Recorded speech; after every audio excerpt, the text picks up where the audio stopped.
वंदे मातरम गीताचा अपमान करणं म्हणजे भारत देशाच्या संस्कृती, विरासत आणि अखंड हिंदुस्थानातल्या 140 कोटी भारतीयाचा अपमान केल्यासारखं आहे. आणि म्हणून सोनिया गांधीजी यांच्यावर गुन्हा दाखल केला पाहिजे, तातडीनं गुन्हा दाखल केला पाहिजे. आणि कोणत्याही परिस्थितीमध्ये वंदे मातरमचा अपमान करणाऱ्या, या गीताचा अपमान करणाऱ्या, राष्ट्रभक्तीचा अपमान करणाऱ्या लोकांना कडक कारवाई केली पाहिजे, अशी माझी विनंती माननीय पंतप्रधान मोदीजींना आहे, माननीय गृहमंत्री अमित शहाजींना आहे. राजस्थानमध्ये तुमची सहप्रभारी म्हणून नियुक्ती झाली, कशा प्रकारे? आज मी राजस्थानच्या प्रवासामध्ये आहे. जयपूरला आज बैठक आहे.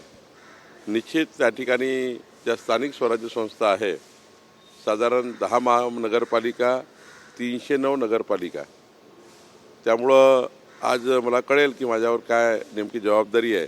सहप्रभारी म्हणून आज मी राजस्थानला जातो आहे. रोहित पवार यांनी SRI संदर्भात आरोप केला आहे की जो पॅटर्न बंगालमध्ये लावला तोच महाराष्ट्रात लावला जात आहे आणि भाजपने तशा प्रकारे एक सॉफ्टवेअर तयार केलं.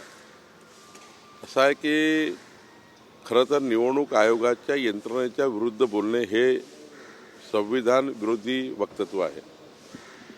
रोहित पवारांनी हे तपासून घेतलं पाहिजे. सर्वांना संधी आहे. SIRमध्ये प्रत्येक बूथवर राष्ट्रवादी काँग्रेस असेल, सर्व पक्षाच्या बूथ लेवल एजंट यांना SIR करायचं आहे.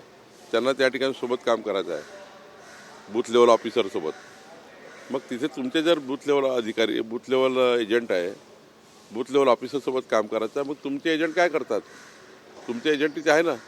त्यामुळे एक खोटारडेपणा सोडला पाहिजे, निगेटिव्हिटी सोडली पाहिजे आणि SIRला प्रामाणिकपणे सर्वांनीच मदत केली पाहिजे. SIRमध्ये सर्वांनी इन्व्हॉल्व झालं पाहिजे आणि एकही मतदार सुटणार नाही याची काळजी सर्वांनी घेतली पाहिजे. अशी निगेटिव्हिटी तयार करून रोहित पवार हे या ठिकाणी नकारात्मक त्या ठिकाणी वातावरण तयार करत आहे. वसंतराव पुरके भाजपवर सरकारवर टीका करतात. त्यांच्या आश्रमशाळेमध्ये, आदिवासी आश्रमशाळेमध्ये मुलींच्या शौचालयाला दरवाजे नाही, खिडक्यांना जाळ्या नाही, अशी परिस्थिती आदिवासी विकास विभागाच्या अहवालात आलेलं धक्कादायक वास्तव आहे. नाही, ते दखल घेऊ. वसंतराव पुरकेजी भाजपवर विरोधात बोलतात म्हणून नाही, पण जर आदिवासी आश्रमशाळेमध्ये अशा प्रकारचे मुलांच्या वसतिगृहाच्या शौचालयात दरवाजे नाही आहे आणि ही की अवहेलना आहे, जर ही आदिवासी विभागाच्या लक्षात आली असेल तर निश्चितपणे त्याची पुन्हा तपासणी करण्यासाठी आम्ही बोलू.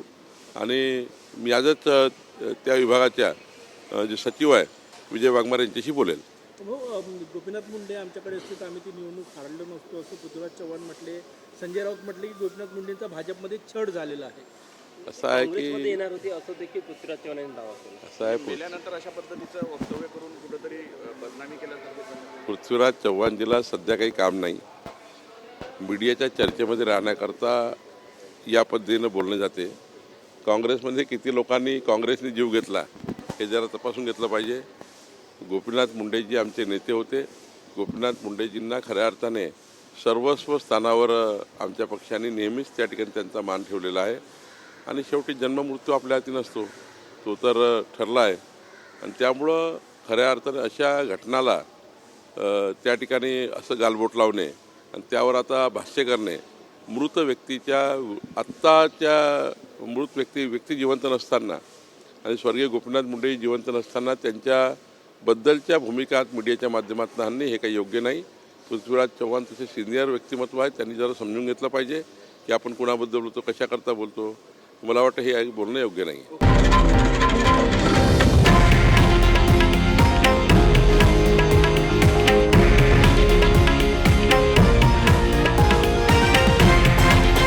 हे आहे देशातील नंबर 1 न्यूज नेटवर्क आणि आपण पाहत आहात TV9 मराठी, एकमेव.